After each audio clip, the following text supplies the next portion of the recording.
Let them people know it's time for the show.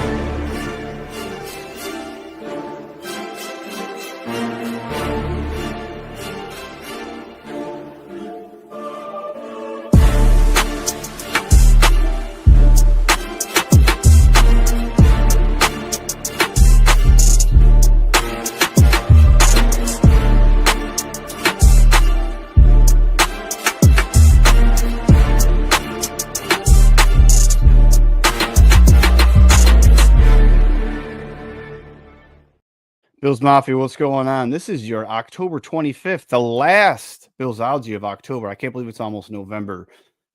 I am one of the founders of Built in Buffalo and your host, Dave Myers. Alongside with me, as always, 𝐬𝐮𝐬𝐜𝐫𝐷𝐿𝐿, the other co-founder of Built in Buffalo. 𝐬𝐮, I feel like it's been like a month since the Bills have played football. How you feel, man, on this Saturday night? Hey, Rich, 𝐬𝐮𝐬𝐜𝐫𝐷𝐿𝐿, we are 𝐵illsology, Built in Buffalo. If you don't know us by now, ladies and gentlemen, please get to know us. Dave, I'm anxious. I'm happy that at least if we had to wait 2 weeks, at least it's a 1 o'clock game, right?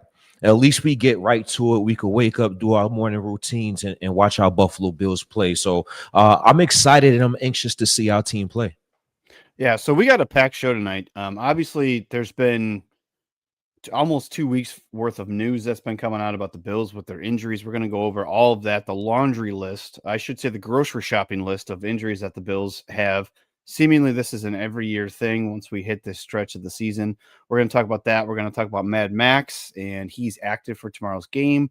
We're going to talk about the 2 players coming back from suspension, Michael Hoyt, 𝐿 what do they add, and things like that. We're going to give you our takes on that. And then we're going to dive into some of the trade deadline rumors that are going around, Bills being active on a couple positions that I think are very interesting, and I know 𝐬𝐮 wants to talk about, and I want to speak to a little bit. We're going to talk about the Bills Panthers. Obviously, is going to be the bulk of the show towards the end.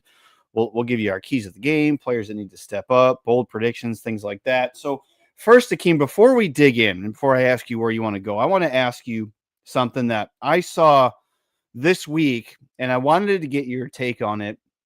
And I wanted you to kind of expand on it. So the last 2 years, the Bills have done some aggressive adjustments following this seemingly every year lull, right? We talk about what the lull is that the Bills are in right now, and it seems to happen every year. 2 years ago, Bills hit a lull. They fire Ken Dorsey. Joe Brady takes over. The offense picks back up. The Bills make a run, go into the playoffs. Last year, Brandon Beane goes out and gets Amari Cooper, right? The Bills have a lull. Brandon Beane makes a trade, goes out and gets Amari Cooper. The Bills win a bunch of games, make a deep playoff run. We know how last year ended. So we know after those lulls, we know what happened, right? We know the outcomes of the season. We know what happened after the team hit those lulls. And a lot of people, I feel like, on social media have been saying that there's a little bit of concern this year. They feel a little bit uneasy about the lull, and it feels different. I feel like a couple things can attribute to why it might seem different than years past. Obviously, the Bills haven't made a move yet because the trade deadline was pushed back. The Bills' bye was early. The Bills haven't played football in 2 weeks. So the last thing that we've seen for the last 2 weeks, or the last thing that we remember for the last 2 weeks, is the Bills losing to the second consecutive game. So that's why I feel like, because I've been trying to figure this out for 2 weeks, like, why does this lull? And we even talked about it last week, and I feel like we talked about it the week before. Like, why does this feel different? So what's your take on all that stuff that I just laid out there, and maybe why this feels a little different? It's going to be nice to watch them play football at 1 o'clock tomorrow. We don't even have to wait all day for a primetime game. So what's your thoughts on all of that, and kind of how you're feeling? Kind of let the audience know kind of how you're feeling with this little bit of a lull that we have going on right now. As far as the feeling, I feel the same. I share some of those same concerns in terms of the naysayers, so to speak, feeling different. I feel different as well about this year's team. It's just it feels and looks different. Now I know, like the Cincinnati Bengals and Zach Taylor, why do they always get off to slow starts? That's just the Cincinnati Bengals. And when you get off to slow starts like that, and starts to become a pattern, if things don't become perfect, it can be a ripple effect in a negative way, and it could continue to spiral. Well, Sean McDermott, at some point in his tenure through the season with the Buffalo Bills, he's going to lose 2 in a row. And it seems like we're at this point of the season. And in the past, the Buffalo Bills, they did the necessary things to fight back. And this year, it just feels a little different just based on what we're seeing. We're seeing a team on defense that is struggling on all 3 phases, on all 3 levels of the game defensively, right? We're talking about on the D line. We're talking about the linebackers. We're talking about safeties. We're talking about the cornerback position. We have multiple concerns on the defensive side of the ball coming from a defensive-minded head coach. Now, I know the Buffalo Bills, always had their issues stopping the run throughout Sean McDermott's tenure, but they also had other things going for themselves. They also had other players playing well. They also had the opportunities to be optimistic on defense and turn the ball over. We're not seeing any of that. I can't tell you any player that's playing great football for the Buffalo Bills besides probably Deion Walker. And if we're talking about Deion Walker probably playing the best ball, that is a damn shame, right? In my opinion. Right? We're not turning the ball over like we did last year to offset some of the deficiencies we may have had on the defensive side of the ball. We're not getting those same bounces. We're not getting those same breaks. We're not that bend but don't break defense. We are bending and breaking on defense, and there is a multitude of reasons why. Is it the players? We see Taylor Rapp and a number of players with bad angles. Is it coaching? Is it Bobby Babish? The lack of resistance that we're seeing is concerning because it doesn't matter who the quarterback is. I see Michael Penix last week look like a completely different player once again. Right? It looked like Michael Penix came back down to earth. Now, I know every Sunday is different, but it's sure concerning when it doesn't matter which quarterback it is, and he looks as efficient as he's ever looked compared to other games playing when he's not played the Buffalo Bills. Now, I apologize for the rant here, but No, I love it. It's definitely some concerns on the defensive side of the ball that other mistakes that we've made in the past, we did to make up for, and we're not having that this year on that side of the ball. And offensively, it could be, it's even more concerning if we're not scoring the points to make up for the lack of resistance that we show on defense at times for the Buffalo Bills. Are we conditioned to just accept every year this is going to happen? Like, as Bills fans, knowing that every year since Sean McDermott's been here, there's been a lull every single year. Obviously, you could take away 2017. It was his first year. But every year since then, there's been one of these lulls where it just seems like the team is uninspired. The players are uninspired. The coaching staff just looks like they're frustrated. Like, we see stuff up in the booth with the offensive coordinator. Looks like he's going to lose his shit. Like, are we accepting this as Bills fans because of the success that ultimately follows a lull? And now I understand it's a long season. It's now 18 weeks, and I get that. And there's going to be times when teams are not going to play their best on Sunday, and players like Josh Allen or somebody's just not going to have a good game, or the scheme's not going to fit your opponent, what have you. But I feel like I'm seeing a lot of people talk about, well, they do this every year, we'll be fine. At some point, we've seen a lot of streaks end this year, right? We saw the turnover. They won the turnover battle. That ended. We saw they lost the game at home. That streak ended. Like, we've seen streaks end. So how do we know that the 8-0 streak of off the bye for Sean McDermott is, well, this is just a given. Sean's going to have them ready. They're going to win because he's perfect off the bye. The Bills lose 2 games in a row every year. It's going to be fine. Like, I'm getting to a point where I'm getting frustrated with fans saying that it's okay and like it'll be fine. Like, I understand you want to be optimistic. Like, there's fans that always want to look at the optimistic side. Like Lance, our president, he's always going to look at the optimistic side of everything. That's just because that's who he is. But me, as someone who's always looking for the other side of things, because I am always going to be ready for when that happens, even if it doesn't happen. I just feel like we've conditioned ourselves as Bills fans to just say, it's okay.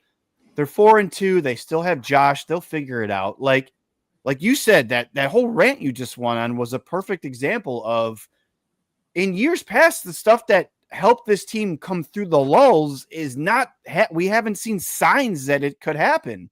So I don't know what's your thoughts. Are we conditioned to just accept the fact that this team's going to have ups and downs, and the downs are going to be a point where we're questioning the coaching, the GM, the players on the field, the execution, the schemes? Like, what's your thoughts? Am I overreaching here? Am I just blowing smoke for no reason? Like, what's your thoughts? Oh, absolutely not.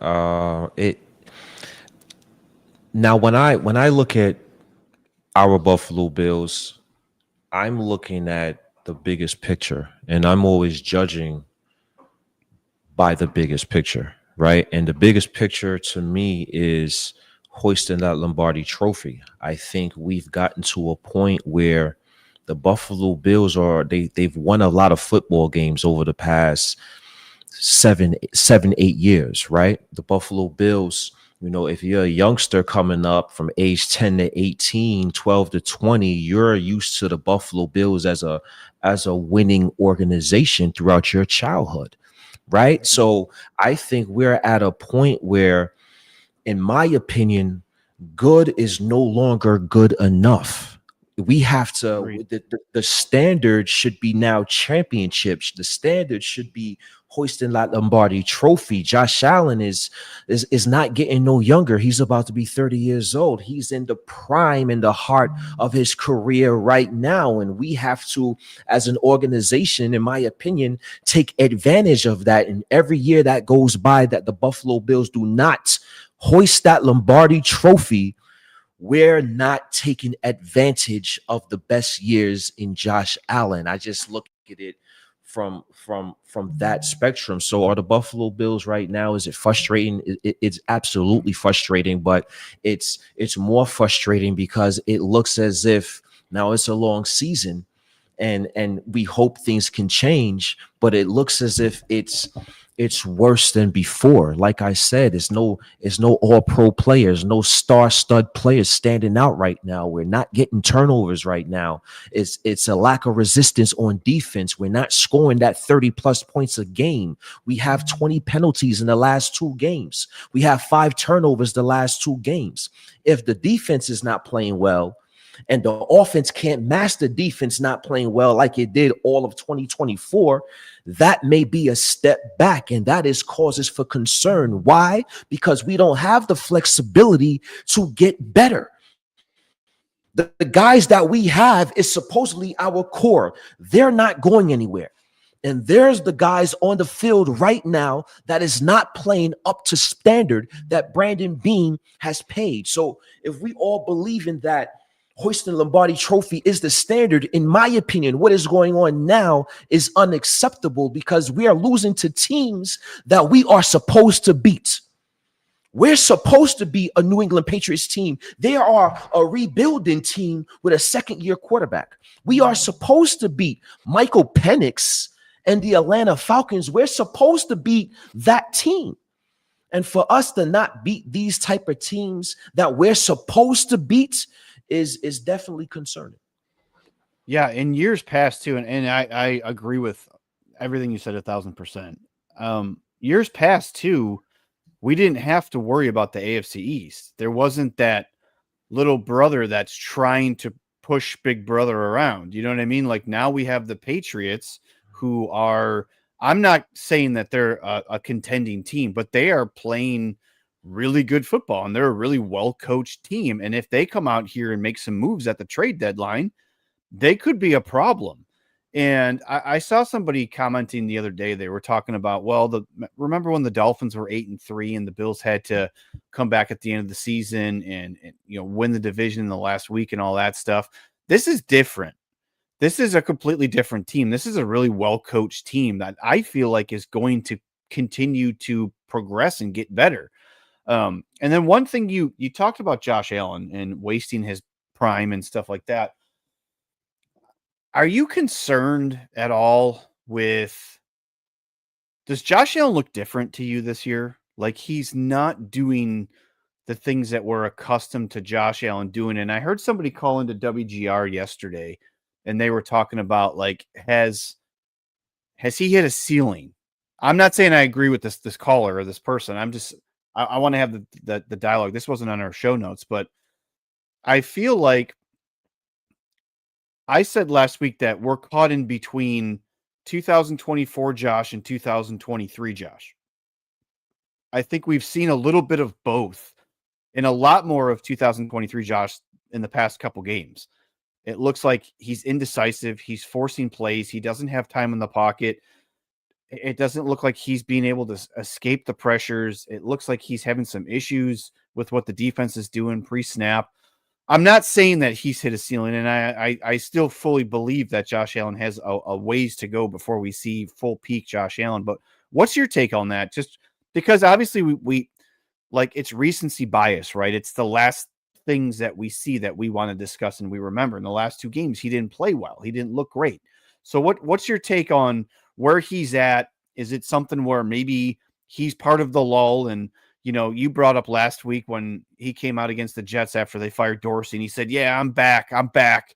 Like, are we going to have one of those moments? Are we going to just get MVP Josh, where he's just in control, game managing stuff? So, what's your thoughts on Josh Allen? And I didn't want to like derail the entire show, but you brought him up, and I thought it's a good talking point. Not at all. Not at all. Thoughts on Josh Allen? He's definitely struggled these last couple of games. It looked like the Josh Allen before the 2024 season started, right? It looked like the Josh Allen everybody was talking about on these media outlets in terms of him turning the ball over. It looked like that guy is reverted back to in these last couple of games, and obviously that is unacceptable. Has Josh Allen reached his ceiling? I don't think so. I don't think Josh Allen reached his ceiling. I think the scheme possibly has reached its ceiling. I think it comes a point where it's so much of the same things you could put on film without defenses saying, okay, we have enough on tape to know what to do to combat this. And when the opposition does combat the offensive schemes the Buffalo Bills are trying to employ, what is the readjustments that they're making offensively to combat what was adjusted towards them?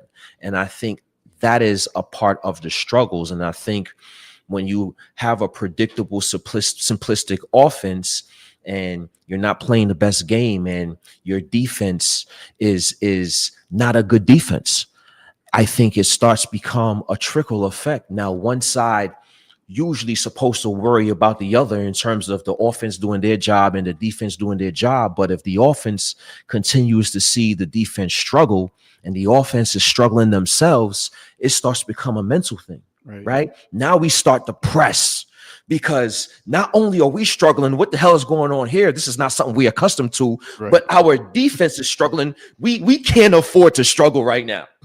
And now everything is just, one thing, a cause and effect. And I think that's what's going on with the Buffalo Bills. So I think it's more about Joe Brady now, the coaching staff now making the necessary adjustments for the Buffalo Bills offensively and defensively. Defensively, putting your players in the best position to make plays, and offensively coming up with different nuances to the game where you can throw the opposition off a little bit. You can't be as predictable as Chris Collinsworth, out of all people, said a couple of nights on Monday Night Football. Well, 70% of the time, Buffalo Bills, they lining up on shotgun, they're throwing the ball. If the commentators are knowing that, we have a real issue. So I think it starts there for the Buffalo Bills. But of course, being a guy that's getting paid $250 million and the face of the franchise, just got married and now seemingly is on every commercial out now,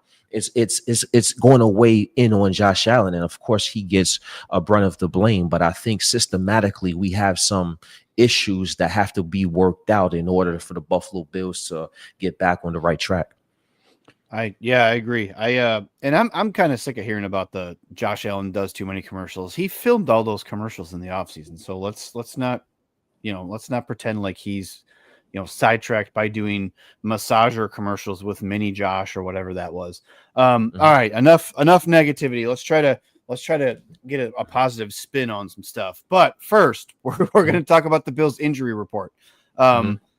So again, the safety position is concerning. Taylor Rapp he's on the IR. He went to IR this week. There was a report that came out that he has been playing injured.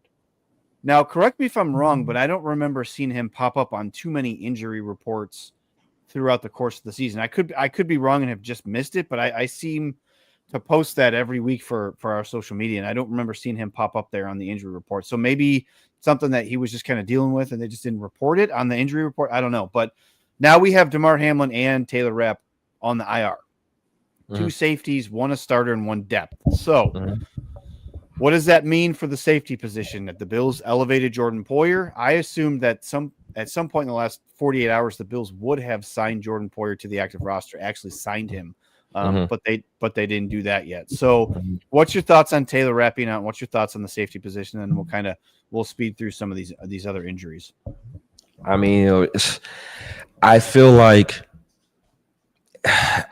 it's borderline malpractice that we are here. And if people say it would be negative, but I'm upset that we're at this point with the safety position. We was here last year. The redundancy of the issues that the Buffalo Bills have is frustrating. You think, okay, you have a problem, you have an issue, you have an off season, you want to rectify that problem, right? And yet the Buffalo Bills are here once again. The safety position, hopefully Jordan Poyer can come back and give the Buffalo Bills some type of jolt on the defensive side of the ball. Hopefully his experience will play a factor. Hopefully he'll galvanize the guys on that back end and understand how the defense work, and he can properly communicate and get guys like Maxwell Harrison when he's in the game. I'm pretty sure we'll talk about him, and get the other guys in line so we can play a fundamentally sound football game. So I hope Jordan Poyer can do something in terms of giving us a blast from the past and showing up starting this Sunday. But the safety, it's definitely concerning. Go ahead. We've been talking about this since 2021. Anyways, if you guys haven't already, let's get some business out of the way. Smash the like button wherever you're watching this: Facebook, X, Twitch, YouTube. Smash that like button. If you're watching on YouTube, please subscribe to the channel. Again, ring the bell so that you guys know when all of our live content is uploaded to the channel. If you're watching on Facebook, share this video. Please drop comments. If you're watching on Twitch, drop comments. If you're watching on X, drop comments. Get the chat going. I see a lot of people having conversations already. We're not going to be able to get to everybody's questions, but I do like the consistency we've had the past 3 or 4 weeks in the chat. You guys are talking to each other. And obviously, if you're on different platforms, obviously, you're not going to see each other's chats, but we'll try to put up the ones that, if you guys are calling out questions or have comments and stuff like that. So Joshua Palmer is out this week, and Daquan Jones is out. I'm a little concerned because I feel like the wide receiver position is something we battle with injuries every year. Obviously, we have Curtis Samuel. He's going to play if he gets a jersey. He was a full participant in practice yesterday.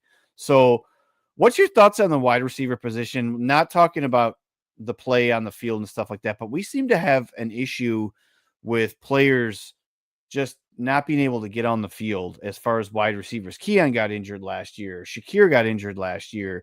Samuel's been in and out of the lineup for 2 years. Now Palmer's injured, a guy that we gave a huge contract to. What's your thoughts on the wide receiver position overall as far as being able to get these guys on the field? I think that it's work in progress. It's an ongoing work in progress where we have to, when we talk about the wide receivers, I can't ignore the culture and the philosophy that was told to us, right? And that was everybody eats, right? So if it's a everybody eats philosophy, now you got to think, okay, Khalil Shakir is the best receiver on the Buffalo Bills. He's the most trusted receiver on the Buffalo Bills. He's the slot receiver for the Buffalo Bills. In the overall scheme of things, when you compare him to the NFL receivers, in the league, where does 𝐾𝐨𝐧'𝐭 rank? Right? Is he a top 10 receiver? Is he a top 15 receiver? Is he a top 20 receiver? Right? So now it's just like we have a lot of guys in terms of Curtis Samuel and Eli Moore and Tyrell Shavers, and we have guys that supposed to do certain things well, and the hope is everybody take their part that they do well, and then we can form one above average unit. But it hasn't been working out thus far, and in my opinion, I think the Buffalo Bills need influx of talent at that wide receiver position. In terms of can we upgrade in before the trade deadline? I like the receivers that we have, but again, we have to take some pressure off Josh Allen. We have to take it can't just be about him. I can't get mad at everybody, the other fan bases that look at the Buffalo Bills and they see the roster. It's like, okay, hold on. You stop James Cook. These other guys can't beat you. And the offense is simplistic enough to not worry about the Buffalo Bills doing certain things on their offense. So if we're struggling schematically, it looks worse with the players that we have, because individually they're not good enough to consistently separate and get open and be that guy for Josh Allen. So once again, it looks as if, in my opinion, what are we doing to help our quarterback win these games, right? What are we doing to take pressure off of Josh Allen? Can I blame him now based on all the metrics and all the stats that we see that the receivers can't get open? And now when you look at the names on the depth chart and you look at Eli Moore, Tyrell Shavers, Curtis Samuels, these are a lot of names that leave a lot to be desired. Can more be done to help Josh Allen and the offense in terms of influx and talent and upgrades at the position? I think so. So again, another rant. I apologize.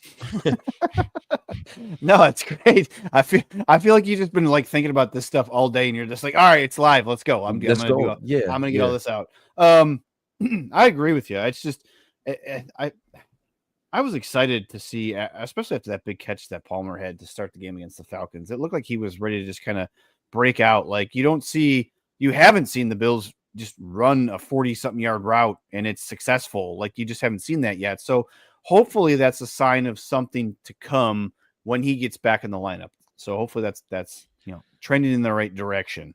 But let me ask you a question, right? Let me ask you a question. No, you're good. And this is just this is just obviously, me and my brother shooting the shits, right? Right. Josh Allen, in my opinion, the best quarterback in the NFL today. When you look at his weapons, right? Just offer your opinion. Are you saying to yourself this? We have Josh Allen. Shouldn't he have at least a guy? I know he had Diggs, but even with Diggs, there is talk that Josh Allen, hey, you double team Stephon Diggs, nobody else can get open. It seems like we've had this conversation for several years now.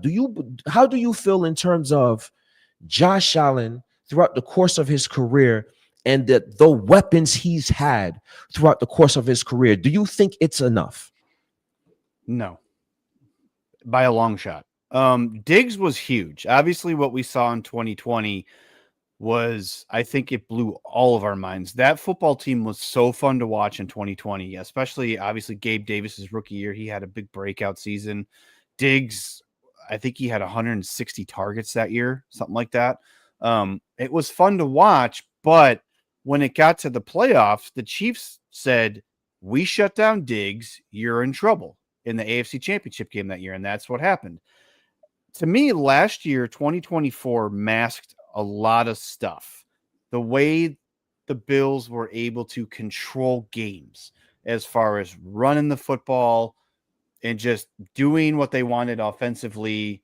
And it just, I feel like last year, statistically, if you look at Josh, it's not one of his better seasons. Obviously, it is if you look at the turnover aspect. Mm-hmm. The receivers he has this year, I think, are better than the receivers he had last year. And that's not saying a lot. And this is a loaded question, and I can go in a lot of different directions. And I honestly think that Joe Brady is handcuffing Josh Allen. I will repeat myself. I think that Joe Brady, as great as we celebrated him last year for all the success and the franchise, we scored more points than in franchise history, 30 rushing, 30 passing. It was balanced, no turnovers, all this stuff, control the clock. But I feel like, and Brandon Beane's can't be held here without any accountability for this either, because people want to compare what Joe Burrow has, right? They spent the money on T. Higgins and Jamar Chase, but then again, they can't pay Trey Hendrickson. Their defense and offensive line are terrible, so they skimped there, right? So I think in Brandon Beane's eyes, he's like, well, I have to spread the money around. We have to have a somewhat balanced team. We can't just get a number one, get a number two that's a high-paid number two, yada, yada, yada. But then on the flip side, how many drafts have gone by where we say, why aren't we taking a guy in the first round? Who cares what Joe Brady wants to do? Why can't we get a draft pick in the first round and pay him peanuts for 4 years? And if he earns a mega contract, that means it's been successful, right? And why can't we draft a player in the second round and give Josh multiple guys and outlets to get the ball to? I understand how the salary cap works. I understand that you have to pay a right tackle. You have to pay a running back. Now the Bills did. You have to pay a linebacker, a defensive end, a corner. They gave out all these core pieces, contract extensions, but we're still having the same conversation we had last year. Josh has no one to get the ball to. He has Kincaid, he has Shakir, he has Cook, but compared to all those other teams that can win championships, is it enough? And I say no. I don't think it is. I don't. Yeah, and I love that everybody eats. I love it when it's obviously working, but maybe he can employ some more variations within the offense to get back to what we've seen in the past. Getting everybody the ball, working horizontally, not being as predictable in certain down and distance situations. That jet sweep. When is he going to run it tomorrow? I know he's going to run it. Right, he's going to run it. It'll be Curtis Samuel. Curtis Samuel. It'll probably either that, maybe outside chance of Eli Moore, maybe outside, but he didn't get it last week, so it'll be Curtis Samuel this week, right? Yeah, right. So can he be multi-dimensional in his scheme calling to have success? So we'll see. And we talk about coordinators and like how much Brian Daboll helped Josh Allen's progression. I feel like there was a huge, from when Daboll first got Josh Allen to when Daboll left to get a head coaching position. I think that Josh Allen's success, a lot of it could be contributed to Daboll being able to, the stuff, not necessarily everything you saw on the field, but the stuff that you saw or with that we didn't get to see in practice and film room and studies and all that stuff, that in the time they got to spend together. I honestly feel like, and this is going to sound like a crazy take, but there needs to be a happy medium between what Brian Daboll did with Josh Allen and what Joe Brady did with Josh Allen last year. There's got to be a happy medium to where we don't want to have a Baltimore Ravens situation every time it's the AFC playoffs. We don't want to have it be, you're going to have to throw the ball 45 times and then run around like your head's on fire. Like we don't need that. We need to find balance. And the way we find balance is give Josh some outlets. There has to be some outlets. So we'll get through the injuries, and then we will talk a little bit about the trade deadline in the wide receiver position here again in a little bit. And I don't want to harp too much on what Josh Allen doesn't have, because he was successful with what he had last year. Now, was it enough? I don't know. Is this year what he has enough? I don't know. It's too early. I think the jury's out there. Let's talk about the linebacking position real quick. Matt Milano's questionable and Terrell Bernard's questionable. As I said last week, and I feel like you said this for a couple weeks, it's just become a second nature to see Matt Milano on an injury report. I'm not knocking the guy. He's been a tremendous player. I think a lot of the Bills fans think the world of this guy, but I think it's getting to a point where we can't rely on him. Now, is there something we can do now? I don't know. We have Shaq Thompson. I like how he's been playing. Dorian Williams has been getting a lot of playing time. what's your, quick thoughts on the linebacking position? Because if Bernard's out, I think that's bigger than if Milano's out, believe it or not, tomorrow. What's your thoughts? Hopefully we could have, if not both of those guys, Milano and Bernard back. One of those guys. I think it's, linebacker is a position that, again, we've talked about. Certain players struggling. I think our linebackers are not playing up to the standard that we are accustomed to seeing them play in Bernard and Milano, but they're necessary to this defense. So hopefully one plays. Shaq Thompson has been playing brilliant. I don't see a way where obviously he's not involved. And I know Carolina is a former team of his, so he's probably want to go back to his former team and excel in this particular game. But we're definitely going to need our linebackers to step up this game for the Buffalo Bills, and hopefully they can get great lanes and great penetration from the defensive line to make plays and do their 111.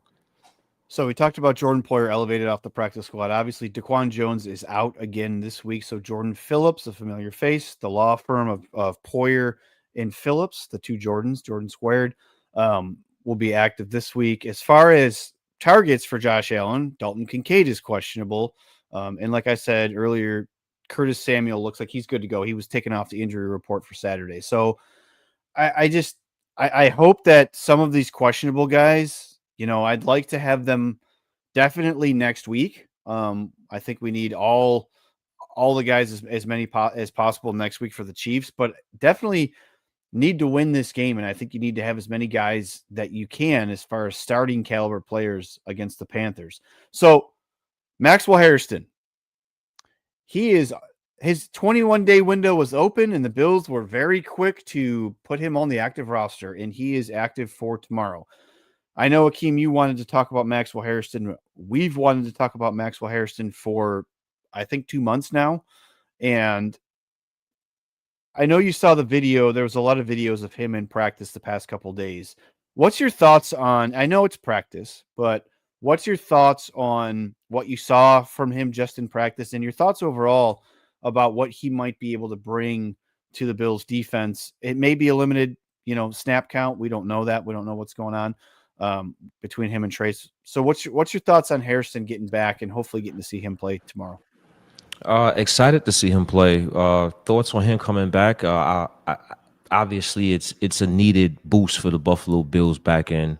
I liked how he looked in practice. He looked like he was getting back up to speed. He looked good in his change in direction. He looked fast. He's so fast. Yeah, it's apparent. His speed is definitely apparent, even battling back through this injury. So I'm excited to see him play. How much he will play, that's yet to be determined. I'm thinking he's going to be eased back into the role, eased back into the rotation for the Buffalo Bills. I don't think he probably plays about 30% of the snaps, unless something happens, God forbid, right, where he has to play more. I see about 30% of the snaps for the Buffalo Bills, and I just want to see him, get those reps and shake that rust off, and want to see how he performs to the speed of the NFL and making that adjustment rather quickly, because now we're looking at him as not only a rookie first round pick, we're looking at him as a guy now to hopefully elevate the entire defensive unit, that back end of the unit, and that's a lot to ask coming from a rookie. But I'm definitely excited to see him play, and we'll see if he can give the pass defense the jolt that's necessarily needed. Yeah, they asked Bobby Babich about him being back at practice, and I think they asked for just a couple quick words of your overall reactions of just seeing him in practice, and Bobby Babich said he hunts. He hunts. So we'll see if that equates to in-game situation where I guess he's a ball hawk. So that's something I think that this Bills defense desperately needs on the back end. So we'll see. I don't anticipate a ton of snaps. Unless it's going well. Like I said, this is a time where maybe they're going to get him some reps in live NFL action to get him ready for next week. Now, I'm not saying that they're going to heavily rely on him against the Chiefs, but you got speed on the Chiefs at the skill position. So this is definitely something, if he can get some reps, it will help next week. So, all right, Michael Hoyt, Larry Ogunjobi. I think everybody's been waiting to see what these guys have. I thought it was interesting. I was watching Mitch Morse's podcast. If you don't watch it, it's pretty good. I believe it comes out on Mondays. He was asked about Larry Ogunjobi, obviously being a former center. He's gone up against Larry Ogunjobi in his career, and he said he hated playing Larry Ogunjobi. He said he feels like he was just out physicaled a lot when they played the Steelers, whether it was with the Chiefs or with the Bills. So let's talk about Larry Ogunjobi first, and then we'll spend a little bit more time on Michael Hoyt. What's your anticipation?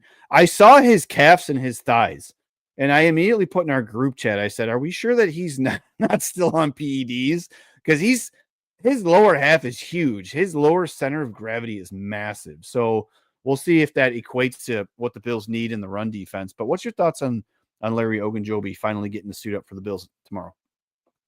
I'm excited. It's a presence that we obviously need at this point. I'm excited to see how he performs back in the 4-3 offense, back in the 4-3 scheme. We're talking about a guy that played with the Pittsburgh Steelers last season, and he played in a 3-4 defense. And before that, he was with Cleveland, and he performed better, and he feels more natural as a 4-3 defensive tackle. So I'm excited to see him get back to his element now with the Buffalo Bills and see if he could provide that spark on the defensive line in the runs fits, and also in pressuring the quarterback as well. I think the Buffalo Bills can do a better job, obviously, getting to the quarterback. I think Ogunjobi from the inside, I think he has or provides a pass rushing presence, and I'm hopeful that he can put that on display as early as tomorrow on the against the Carolina Panthers. So I'm excited to see what he can do for the Buffalo Bills in this 4-3 scheme.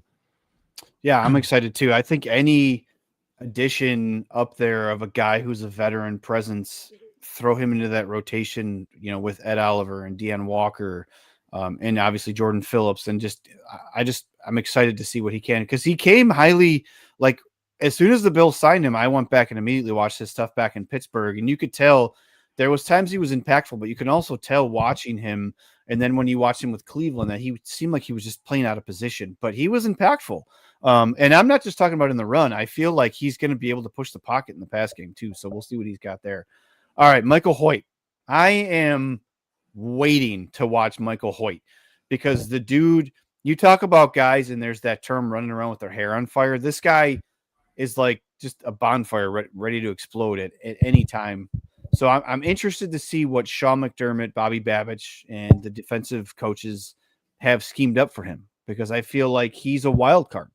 Throw him in there on the end rotation with, Bosa and Rousseau and Epinesa, and see what he's got. So what's your thoughts on Michael Hoyt? He's here long-term. He's here 3 years. So this might be the start of something good, and we'll get to see him in action tomorrow. What's your thoughts? I'm excited to see Michael Hoyt play. This is a guy that I think can definitely upgrade the run defensive department for the Buffalo Bills. I think he's versatile in terms of where you could put him along the defensive front. He could play inside at the defensive tackle. He could play outside on the edge, depending on the situation. He could drop back into coverage and play that linebacker role as well. So I think Michael Hoyt is a very instinctive, high IQ, high motor player. And I'm excited to see what he can do, because we need his presence, especially in the run fits. I'm excited to see what he can do as a pass rusher as well. But I think when the Buffalo Bills initially signed Michael Hoyt, they was thinking about how can we get better as a run defensive unit, and I think he is a big part of that equation. And I'm hopeful he can put that on display tomorrow. Yeah, we had Michael Hoyt on the channel. Absolutely. It was a great interview. Mm-hmm. Yeah, I mean, that was a really good, insightful interview. He is really smart. If you guys haven't had a chance, go back. It was early right a little bit after he signed. We had him on the channel, and he was intelligent. So hopefully he can bring some of that IQ, obviously with the physical aspect he brings too. It'll be nice to see that on display tomorrow. Okay, let's talk about the trade deadline. It's later this year, so we have to wait. Typically, it's around Halloween. It's a little bit later in November this year. Position of need that I think we've all been talking about, but I didn't think that they were going to make a move. Apparently, some reports from The Athletic have been out there. Some of the other CBS Sports has put some stuff out there. The Bills are making calls on safeties. Now, I don't have specific guys in here because there's always the guys who are disgruntled, or people start to pick apart losing teams that are, 1-6, 1-5, 1-7, and they start to immediately look at those players that are play the safety position, look at their contracts, how it would work, things like that. So I just want to talk about the position here. So do you think this is something that Brandon Beane would actually make a move on, knowing that he's got Taylor Rapp that is going to come back from IR? He's got Damar Hamlin that's going to come back from IR, hopefully, for both of these guys. But he has a unit that has been struggling since last season. He has probably put two guys in a position to not be successful. You call them redundant. I call it lack of experience playing together. Cole Bishop still hasn't played a full regular season in his career in the NFL. Taylor Rapp, we call him a crash test dummy because he always puts his body in harm's way. What's your thoughts on the safety position as a whole? I know you talked about it a little bit earlier in the show, but what's your thoughts? You think it's something that they should do? They will do? What's your take here on the safety position when it comes to the trade deadline? Yeah, I think the Buffalo Bills should make multiple moves, one on the offensive side and one on the defensive side of the ball. And I absolutely feel that the Buffalo Bills should attempt to make an upgrade at the safety position. This is one of I'm talking about in terms of what our team does. Now, overall, when you look at the grand scheme of things as at the safety position, it may not be one of the more premium or important positions, but in a Sean McDermott defense, it is a very critical position, and you want a good player, or you want at least a steady player there to man that fort for the Buffalo Bills. So yes, I think the Buffalo Bills should indeed upgrade that safety position. Taylor Rapp is out now. Damar Hamlin is out now. Make a trade and get a free safety. I think you put Cole Bishop now. It's time to stop playing positions. You're like, okay, this is your time. We're going to focus you on this one position as a strong safety. You are a strong safety. You are the strong safety for the Buffalo Bills, and see if there's a guy out there that is suitable to play that deep thirds or play that coverage safety for the Buffalo Bills. So yes, I would upgrade the safety position, preferably the free safety position, because you still have belief. I still have belief in Cole Bishop now that you're making him focus on that one position. That's at least what I would do. I agree with you 1,000%. Will they? I hope so. My brain's telling me it's 50-50 at this point. Obviously, it takes two teams to tango, right? Like the Bills and said team have to agree on something. Draft capital, the Bills don't have a lot of money, so there may be players involved with anything that the Bills do as far as trades. So let's talk about the wide receiver position, because I said last week and I said the week before that I think, and I said on 1st and 5 this week as well, the Bills, I believe, are going to trade for a wide receiver. Now, who that wide receiver is, there's the usual suspects out there. Obviously, there's reports that Chris Olave is not going anywhere. The Saints want to keep him as a core piece for the future. That doesn't mean Rashid Shaheed's not going to go anywhere. They have the same representation, so who knows? There's talks out there about Brian Thomas Jr., which I loved during the draft. Apparently, people are down on him because he's got the dropsies this year.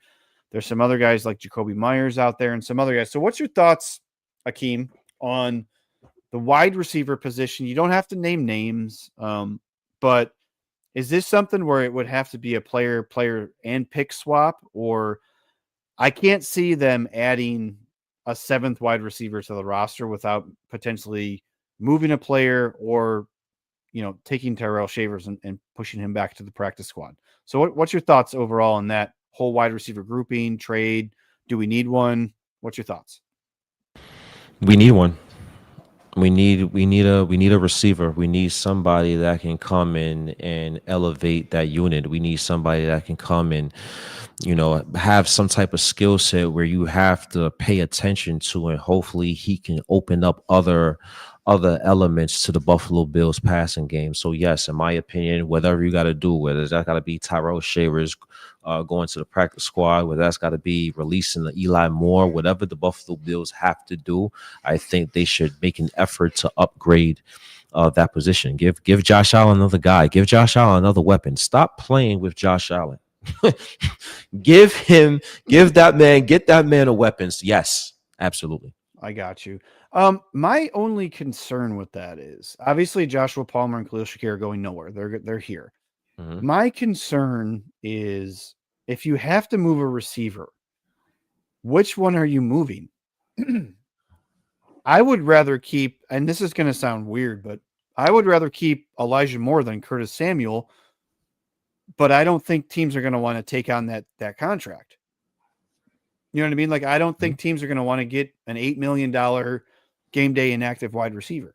Mhm. Now, maybe there's a team that thinks that maybe he's game day inactive, but he should be on the Bills roster and we can use him differently. We'll make the salary work. We can restructure it later on or whatever that looks like. Mhm. But that's where I'm concerned.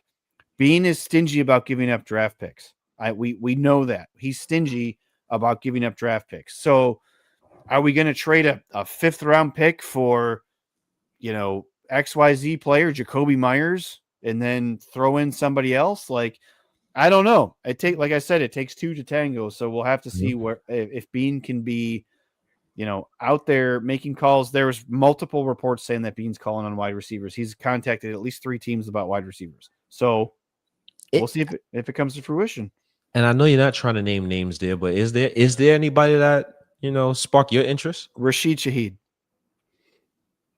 Dude's blazing fast, and he has really good hands, and he can run routes, and he's cheap. He's a free agent at the end of the only issues I had, and we talked about this last week, is the Amari Cooper thing kind of left a bad taste in my mouth because it was like a 9-game rental.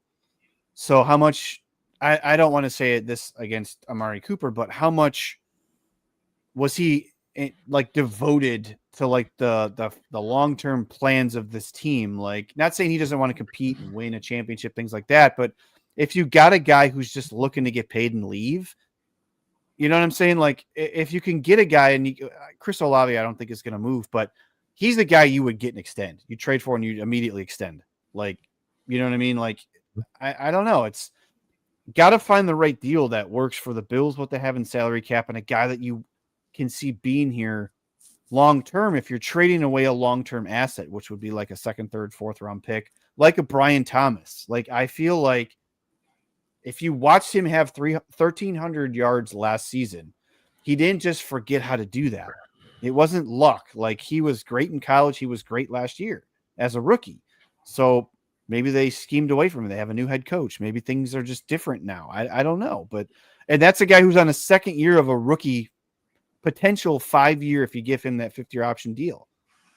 So he could be here long term. What about you? What's your overarching person? I know you typically, when you ask me a question like that, you typically have one in mind. Yeah, Rashid Shaheed. Okay. That's I mean, let's be realistic here in terms of what the Buffalo Bills is working with, cap wise, and what makes the most sense.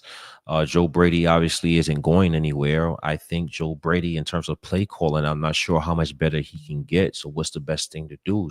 Best thing is to get another a talented player, a talented individual in here, and hope he can make some that type of difference for the offense. And Shaheed, makes the most sense. Like, DJ Moore is cool, but financially it doesn't make sense. Buda Baker, I've been hearing talks about Buda, possibly Arizona Cardinals moving him. I would love a guy like him, but financially, I don't think it makes sense for the Buffalo Bills. In terms of realistic options, I think Shaheed is definitely one of them. Yeah, we'll see what happens. And a lot of the argument out there about the Bills trading for receivers, why are we going to bring in another team's number 2 receiver or number 3 receiver just to be an everyone eats guy that's going to be like, unless somehow Bean would actually get a massive difference maker, like, people are going to complain that you're just getting another everyone eats guy. You know what I'm saying? Like, they're going to say, so if you get Jacoby Myers, you already have 4 guys that are kind of like what Jacoby Myers is. I wouldn't want Jacoby Myers, but yeah, I understand. I get it. But I wouldn't Mhm. either. But I'm just Mhm. saying, like, if Brandon Beane, he has to knock it out of the park, and it has to hit like that. It has to be like, oh wow, we can see the difference, because we were teased with Amari Cooper. That first game he played against the Titans, it was like they were absolutely dialing up plays for Amari Cooper. And then, yes, he got dinged up, but as the season progressed, it was like, where's Amari Cooper? Like, throw some deep balls to Amari Cooper. Like, what's going on? So I don't want that same thing to happen where they trade a 3rd round pick for Shaheed, right? They bring him in. He's this amazing guy that it can run routes. He's fast, can do all that stuff. And then he's just kind of shuffled in with all the other receivers. You know what I'm saying? Because honestly, what number 1 guy from another team is going to be available to the Bills? I mean, we have no money, like you said. We can't get any of the top dogs because those are building block pieces for those franchises that are probably struggling. So it would have to be like a middle tier guy that maybe it's just not the right spot, and maybe with Josh Allen he can shine. But then is he just going to be, shuffled and lost in the deck of cards that we have at receiver? You know what I'm saying? So it's got to be the right guy. So all right, let's move on to Bills Panthers. Are you concerned with this game? Because you were concerned about the Patriots and you were concerned about the Falcons. Are you concerned about the Panthers? All right, Yes. show's over. All right, good one. Yeah, I'm concerned. I'm concerned with the against the Falcons. This is a game where, Bryce Young is hurt. Andy Dalton stepped in. I think that's possibly an upgrade for the Carolina Panthers. Obviously, Andy Dalton can't move, but Andy Dalton can read a defense, and he can read, especially if the vanilla defense we've been putting out on the field. I think he would easily read that Buffalo Bills defense. Now the question is, can the Buffalo Bills knock him off his spot? Do the Buffalo Bills give him enough time? Does Andy Dalton have enough time to make the play and to make the throw? But other than that, I think there's an argument that can be made that Andy Dalton might be an upgrade over Bryce Young in this matchup against the Buffalo Bills. Their running back Rico has been going Rico these last few games, right? 200 yards. 200 yards against the Cowboys. He wanted to have that revenge game. And I think before that, he had damn near 200 if he didn't have 200 yards from the scrimmage the game before that. So we're talking about a guy that is playing with a chip on his shoulder. He probably liked to be a Cowboy, and Cowboys didn't believe in him, and he's playing good ball, and he's running great between the tackles and being that physical presence. And that's where the Buffalo Bills struggle. So absolutely, I do have my concerns about this game with the Buffalo Bills. I'm hoping that this bye week was a good time to have ball for the Buffalo Bills. They can rectify some things in the classroom, and they can apply that on the field, and it shows tomorrow. Hold on, before we go, I got to get this comment. I hope you're still watching. 𝐃𝐨, he wants to know where I got my hoodie. Our email is in the description. Send me an email. I obviously can't personally message you, so send me an email and we'll see what we can do there. I'm concerned because Andy Dalton is one of those quarterbacks. He's not as good as Joe Flacco playing up in his 40s, but he's one of those guys where it's just one of those games. He's just going to throw for 400 yards and 3 touchdowns, and then the next week he'll throw for 3 picks and look terrible. And I don't know. I hope that the Bills have taken 2 weeks to scheme defensively, especially with the additions coming in 𝐬𝐻𝐻𝐻𝐻. I think besides Daquan Jones, they're healthy up front. Ed Oliver's still healthy. Deion Walker's healthy. The ends are healthy. Hopefully they have a plan to get after the quarterback. And obviously with these 2 additions coming back, they can stop the Panthers run game. Now, what concerns me a little bit is the Panthers run defense. They're 10th, I believe, 9th or 10th in the NFL against the run. Now the Bills struggled against the Falcons. Well, they went away from it. And the Patriots, which were both good run defense teams. So I don't know if Joe Brady looks at that and says, maybe we need to do different things against this defense. But to me, we've seen this before where the Bills should run the ball. the other team knows that they're going to run the ball, and the Bills run the ball well. They did it all last year. So that's going to be interesting to me to see if Joe Brady adapts offensively with play calling. Just high success things, run the ball, short intermediate passing that always opens up play action. And if you want to throw some long balls, that's fine. So, all right, let's start with the offense, and then we'll get into a couple concerns. Like, let's start with the offense. What's your thoughts about how you think Joe Brady's going to call this game? What do they need to do to be successful? Does Joe Brady need to step up? And who else on this offense needs to step up for the Bills to be successful tomorrow? It gets back to the identities for the Buffalo Bills. What do the Bills do well, right? It starts with running the football. And the Buffalo Bills, 4 wins, James Cook averages about 19 rushing attempts per game. And the Buffalo Bills, 2 losses, he averages about 15 attempts per game. It don't seem like much, but when James Cook is averaging 5.2 yards per carry on his career, it's definitely it matters. So the Buffalo Bills, in my opinion, I think they have to get back to running the football, get back to doing what you do well, get the ball to James Cook. I believe he hasn't been as much as a focal point, in my opinion, as he should be the last couple of weeks. And I think the Buffalo Bills have to get back to that. He's obviously the Bills' best offensive weapon besides Josh Allen. It's time for the Buffalo Bills to use him as such, not only in the run game, but in the pass game as well. I think you have to start with Josh Allen and James Cook. And I think the offense after that, once we get those things rolling, we can do a multitude of things after. That will open up the play action. That can open up the Kincaid game with Josh Allen. That can open up a lot of different things. So the Buffalo Bills just have to get back to the basics, and it starts with running the football and giving the ball to James Cook. This comment right here. I've been saying this for 2 weeks. Mm-hmm. Can we just dial up plays? I'm so sick of watching the 49ers and watching the Falcons and watching the Lions, and they just scheme plays for their running backs to run routes. And it's very successful because those guys are excellent with the ball in space. We have that guy in our backfield. I don't know why the last 2 weeks they haven't seemed to want to target him at all. Last year, Joe Brady called some really good plays. I remember watching the national media pundits talk about how great Joe Brady's offense was last year and how he was able to disguise what they were doing with James Cook when he was lined up in the backfield, and Josh Allen would move him around and he would slip out and there'd be a nice wheel route or something, and it would create a touchdown or create a big play on the offense. Ty Johnson against the Lions last year, heavily involved in the passing game, heavily involved because nobody expected it. Where is that creativity from Joe Brady? Where is that creativity to create, like you've said now, I think 3 weeks in a row, where is the scheme creativity from Joe Brady?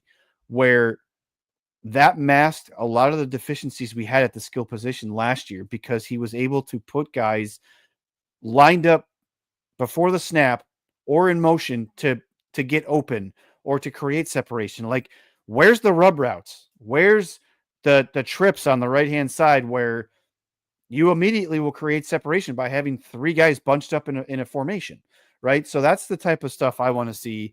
And just offensively, like, can we just get James Cook the ball? Like, I feel like a broken record. And I know you just went on a rant about it, but it's just like you paid the guy. If you look at the snap percentage, it's gone up over last year. So they're trying to get him on the field more. Like how does Joe Brady understand that his head coach wants to run the ball? His quarterback, that is a unicorn, needs playmakers and needs time to not be running all over the field, especially when he's being blitzed every play from every team 2 weeks in a row. Like, I don't understand the disconnect. So maybe you understand the disconnect. I'm confused when you have player 1A and player 1B, the guys that ran your offense last year, and they're just not getting them involved. I'm confused. I mean, it's definitely Confusion is the exact word. You know, I love James Cook. He should be involved more. What about Ty Johnson? What about both backs? What about two back situations? What about Ray Davis? If the receivers are having trouble with consistent separation, and you have a receiver out the backfield like James Cook, and you have a guy in Ty Johnson where just last year Josh Allen called him the best third down back in the league, why don't you utilize those guys as receivers out the backfield? I think they would be a mismatch against opposing linebackers. I would like that matchup. So if we're struggling to get the ball to certain guys, let's get the ball to the guys that can catch and do the things they do well. And I think Ty Johnson should be utilized more in the pass game for the Buffalo Bills. So hopefully we can see some semblance of what we saw last year that made the Buffalo Bills successful on offense. Yeah, you talk about Ty Johnson and James Cook. They threw a screen pass to Ray Davis and he scored a touchdown on it, 19-yard touchdown on it. So it's like it's obviously it's in his playbook. It's there. So anyways, all right, let's talk defensively. What do the Bills need to do, and who needs to step up for the Bills to stop the Panthers offense tomorrow? Defensively, I think it's just going to have to be a total team effort. I think everybody has to do their job in terms of, you know, they're 111th. I don't think this is a situation where I'm looking for a specific guy to be that guy.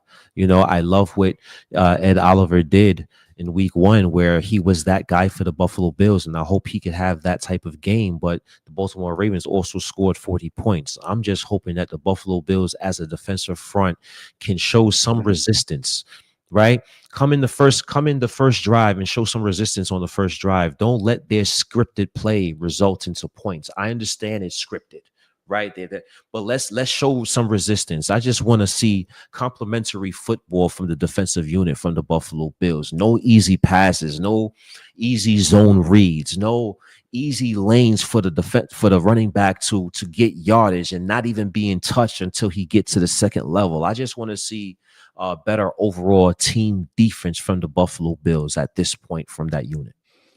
One thing and one thing only that I want to see from the defense: better communication. It's been an issue all season. If you go back and watch any of the games, any of the 6 games, the Bills defense is scrambling before plays. And it seems like they are out of position, which directly I reflect. I think it's a trickle down effect. I feel like if you're out of position because you're confused where to be, bad tackling, bad angles, and you give up big plays. And that's what's happened in all these games.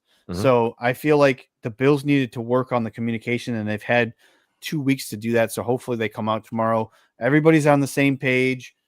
They interject these new guys into the lineup because they've been back at practice all week, and we get to see them. Like you said, and I've said, I don't want them to pick up, you know, their resistance in the second half when they need to. I want to see resistance throughout the start of the game all the way through. I want to see a sense of urgency from the defense, and I feel like we haven't been getting that. So, all right. So, bold predictions. We'll do 3 each, and I hit you with this right before we went live. So, I know you're going to have to come up with some stuff here, but I'm sure you're fully capable. I have faith in you. So, my first one is Michael Hoyt. I feel like he's going to get a sack tomorrow. That's one bold prediction. 1 sack for Michael Hoyt tomorrow. What's your thoughts? What do you got? Bold prediction. I like that bold prediction. I'm going to match you and say Maxwell Harrison comes in and gets a pick interception tomorrow's game. Maxwell Harrison, that's a interception. Hot take. Yeah. Comes in limited play, interception. That's good because I had my next one was that one Bills cornerback gets an interception because the Bills cornerbacks have no interceptions on the season. So my bold prediction was that at least one Bills cornerback will get a pick tomorrow. So what's your next one? Multiple touchdown game for a guy that I think has been criticized a lot in social media this last couple of games. Agent Zero, 𝐬𝐮𝐬𝐿 Coleman. Multiple touchdown game tomorrow. 2 touchdowns for 𝐬𝐮 Coleman. Ooh, that's one.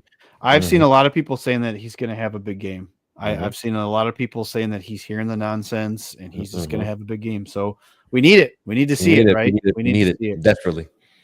This one's kind of funny, but it's not. The Bills will have 5 or less penalties tomorrow because they've had 11, Ooh. 11, and 10 in the last 3 games. 5 or less penalties. I feel like McDermott cracked the whip during practice this week, and I feel like the discipline has been a front and center the last 2 weeks for this team.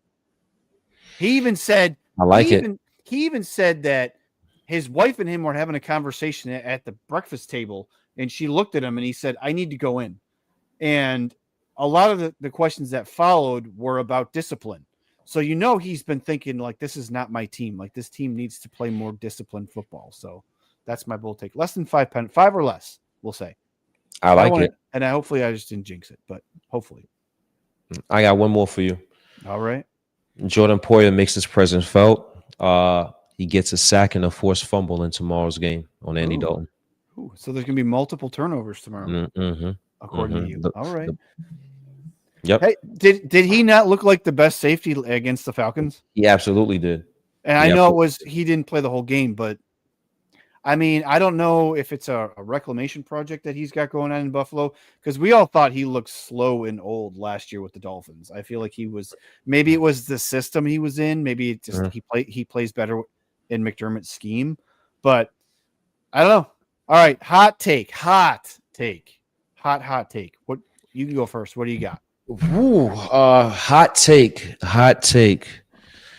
Let's see this hot take. Josh Allen will have a 3-touchdown game tomorrow with over a 75% completion percentage. Ooh, I thought you were going to take mine. I said Josh Allen's going to have 2 rushing touchdowns tomorrow. That's what I was going to say. I like that. I feel like he needs to get back to the balance of running and passing. Not the Josh runs all over the place, but I feel like when they get inside the 10-yard line, I'm okay with whoever takes it in. If it's Cook, cool. If it's Josh, whatever. I feel like they just need to get back to that. That's when I felt like they were more comfortable running the offense and Joe Brady was comfortable calling plays. So that's going to be it for us. How about final score predictions? I don't feel like we've fared very well with the final, especially not the last 2 weeks. But what's your thoughts for this game tomorrow? Like, what's your thoughts on how this Bills team will perform? And I'm nervous. This is the first time in a while where against a team that we're supposed to beat. Now I know we had some hiccups in the past where we came close to the Giants. We lost a couple of years to Jaguars when we wasn't supposed to. But this year just feels like, I don't know. Are we going to beat this team we're supposed to beat? So I'm a little anxious for this game, but I do think the Buffalo Bills pull it out by the score of 27-19. The Buffalo Bills do enough to win this game, and Josh Allen has a good game, and the Buffalo Bills defense have some big stands late in the game and come away victorious. So I got 27-19 Buffalo Bills over the Carolina Panthers. That's a good point about, like, you don't know, because I feel like until we know, like until we see what happens tomorrow. Now, obviously, it's not going to be a telltale sign of the rest of the season, because this could be the start of one of two things. This team could come out and continue to struggle against average to slightly above average teams. Maybe they win or lose. But if they come out tomorrow and they play like I expect them to play tomorrow, which I think they're going to win 30-21, and I think it's garbage time points, I feel like there's been conversations, and McDermott said with both coordinators about reflection and getting back to basics, and we're better than this, and we need to start winning games. So I feel like the Bills tomorrow, if they come out and they handle business the way that I think that they're going to, I'm still a little nervous because obviously I watch the games and they let the team go down with the scripted drive and score a touchdown, and then we're playing catch up for the first half, and then things change in the second. I don't get this vibe tomorrow. I feel like McDermott's going back home, right? He's going back to Carolina. You mentioned Shaq Thompson. I feel like Josh has heard nonsense for 2 weeks. Why is he in the MVP conversation? Like, why is he reverting back to Sugar High Josh? I feel like he hears that stuff. And I feel like Joe Brady is going to put a really nice game plan together. And I feel like it's going to be, we're going to get Cook involved and Josh is going to do his thing. And I feel like 30-21, the Bills get back on the positive side of 30. And I think the Bills pull this one out. So, and we'll feel better talking about stuff next week heading into the frickin' Chiefs. So, hey, Rich, as always, you want to take us out of here, man? Absolutely. Ladies and gentlemen, we appreciate everybody for tuning into Billsology tonight. Myself, 𝐸 Richards, DM3, Dave Myers.